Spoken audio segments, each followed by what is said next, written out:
Okay, I'm very happy to say that my guest tonight is Ray Bassett, former Irish ambassador to a number of countries, including Jamaica and Canada. Isn't that right, Ray? That's it. That's true.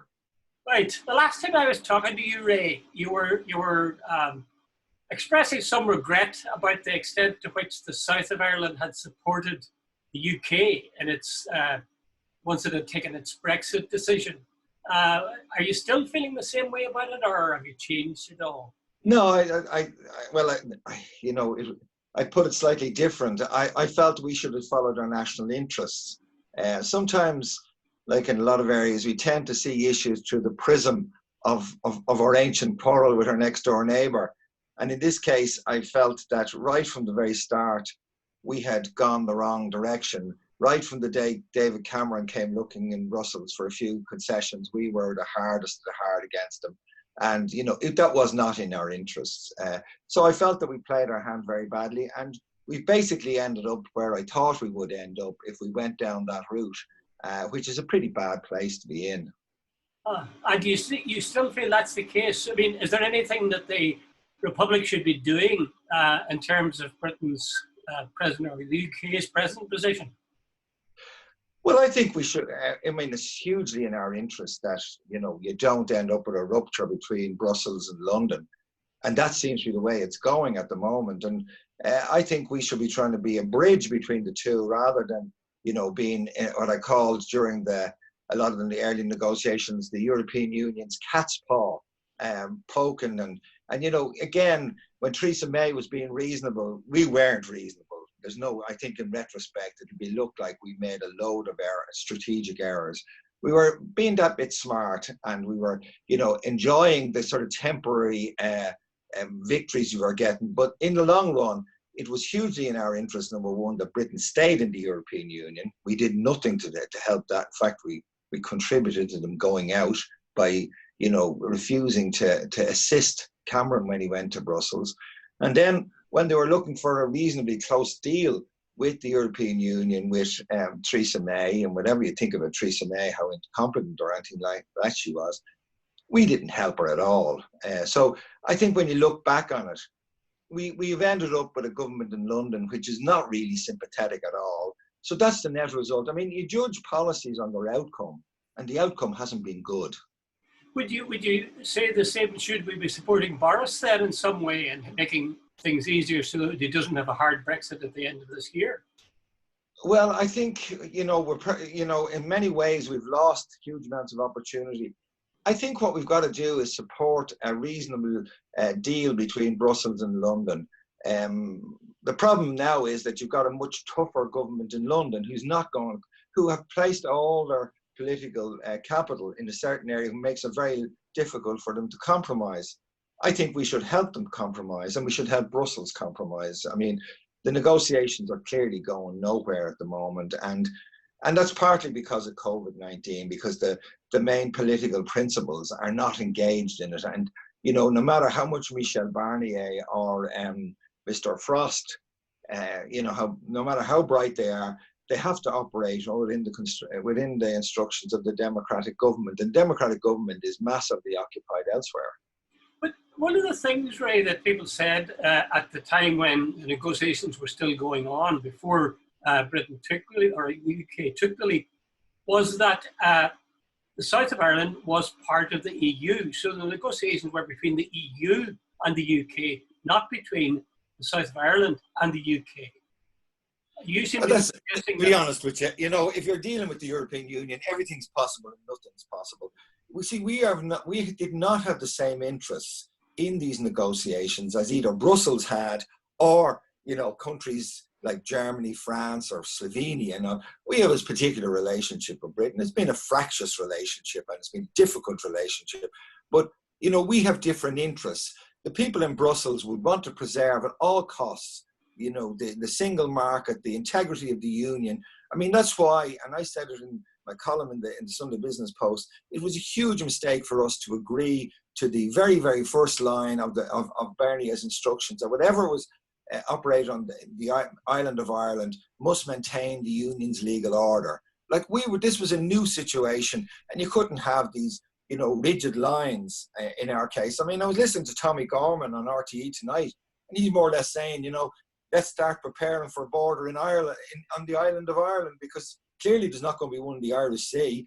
And yet Irish government officials, and I never believed them, that they said all along there was going to be no border in Ireland. That was a complete red line. But, you know, that red line disappeared for a while, after a while, and now they keep on talking about we have to preserve the EU and we have to preserve, you know, our relationship with it. But that's not where we started. When the whole thing started, the Irish government said that their whole policy was about stopping a border in the island of Ireland. It's changed, and I never believed the strategy they were adopting was likely to lead to that. It was going to cause difficulties in Britain. It was going to reinforce the hardliners. I mean, there's virtually no pro-EU element now in the Tory party, which is the biggest party in Britain and essentially is the party of government. It was just foolish to go out of our way to sort of to bolster up the more extreme elements in that party, which we did.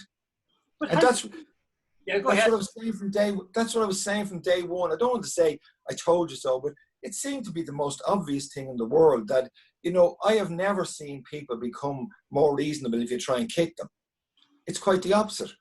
You know, Seamus Mallon always had a great phrase like during the negotiations. He always said, let the other guy get up from the table with his trousers on. And we didn't seem to, I mean, that was the whole point. Sometimes when people were going to sort of push Trimble much harder on Good Friday, he'd just say, look, okay, you know, we're doing well. Let's not crucify the other side. The problem was when they had May, you know, in a very weak position, there was sort of, you know, people were making speeches and beating drums and things like that. And, you know, I think they should have listened to Mallon's advice. The person you're negotiating with is often your best ally, not your opponent. Most people... Anyway, that's my speech. That's my speech. Sorry, go ahead. I said, that's my soapbox for the night. I'll stop. Well, I'm just going to add to that yours is a voice that, for most people, saying things that they haven't heard before who watch this video, because the vast majority of people right through the Brexit negotiations in the south of Ireland thought that Leo was doing a very good job.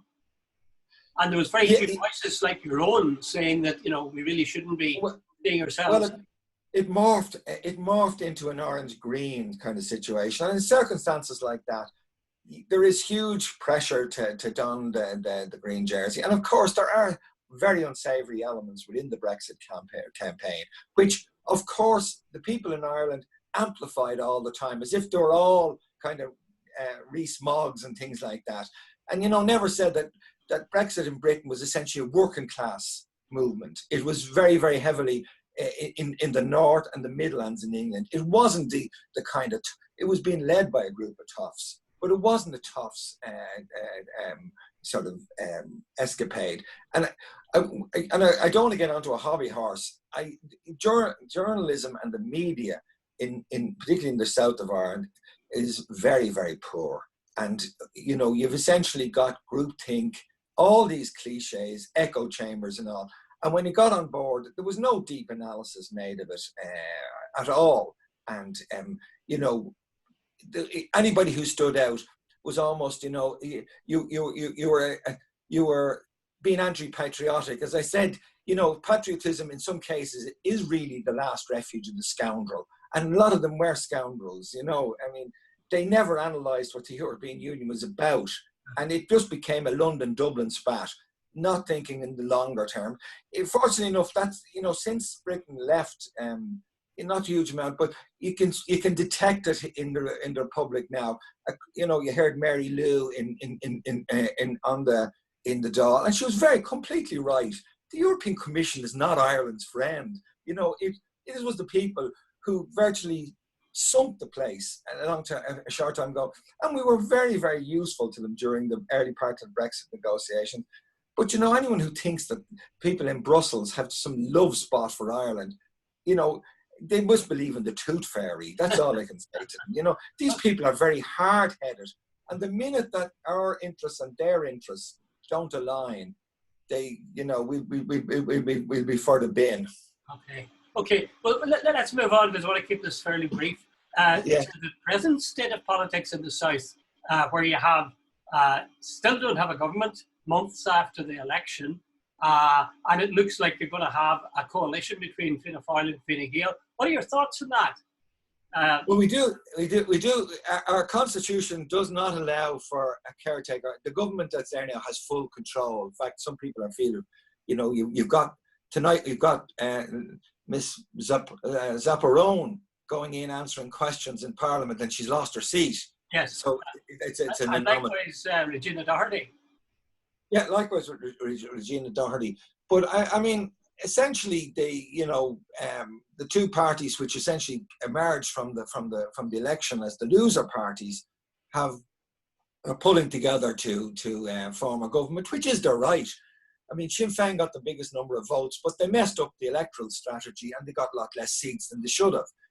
I'm not sure even if they won all those extra seats, they would be going to government. But that's normal politics. People have the right in voluntary coalitions to decide who they're going to into partnership with. But for Sinn Féin, this is a huge opportunity for them to take over the leadership of the opposition and be the clear spokesperson of the opposition. It's going to be no picnic to be in government with Brexit appearing to get even worse if anyone's paying attention to it, and with the COVID-19 virus. So Sinn Féin, you think they're glad? They're actually sort of happy to be in opposition? No, I don't think anyone's really glad to be in opposition, because opposition is a fairly frustrating place. And I mean, people want to get their hands on the levers of power. And if you don't want to get your hands on the levers of power, it shouldn't be in politics. But I think the chances are that their support level will probably increase. I mean, the Labour Party, who the Sinn Féin have basically gobbled up, are absolutely frantic to try and get Sinn Féin into government so that they might lose some of that support.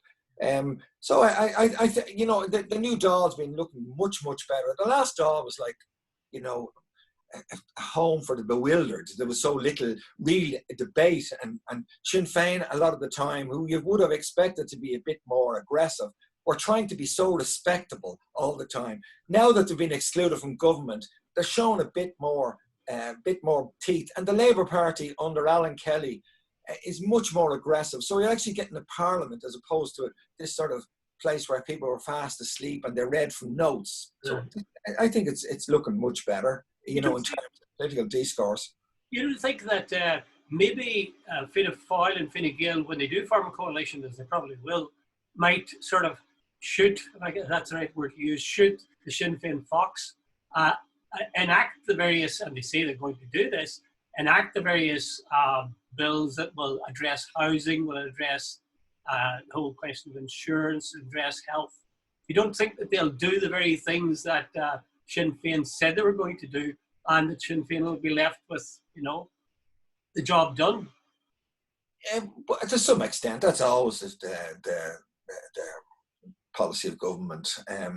You always look at the opposition, try and steal some of their clothes, and you also, as a minister says, we're going to legislate by Google. Get me all the bills from other places, and we'll take bits of these. Yeah, I think it may be. I think the situation is unclear because we don't know what the COVID-19 effect is going to be. My only hope is that we get one of these kind of V-shaped curve recoveries, that intrinsically there's nothing wrong if we can get the economy back up again. It's not as structural problems that there were in previous times. So it'll depend, but it's going to be a tough period for government. I accept the bona. I've worked with governments of different varieties. I accept the bona fides of the government. The governments want to solve the housing crisis. They want to solve other issues as well. So if they can rob the opposition's policies, they're more than welcome and good to it. You don't think? Are they not going to be, whoever takes their seat in government? Are they not going to face almost impossible odds? I mean, you can't just stop the economy for about 3 months, maybe 4 months, and then say, well, we'll pick it up and it'll be a bit rough, but it won't be too bad. Surely it'll be a shambles, and then the debt in which Ireland was plunged already will be deepened enormously. There'll be hundreds. Somebody was saying to me, we'll be back to the thousands of people trying to emigrate to somewhere.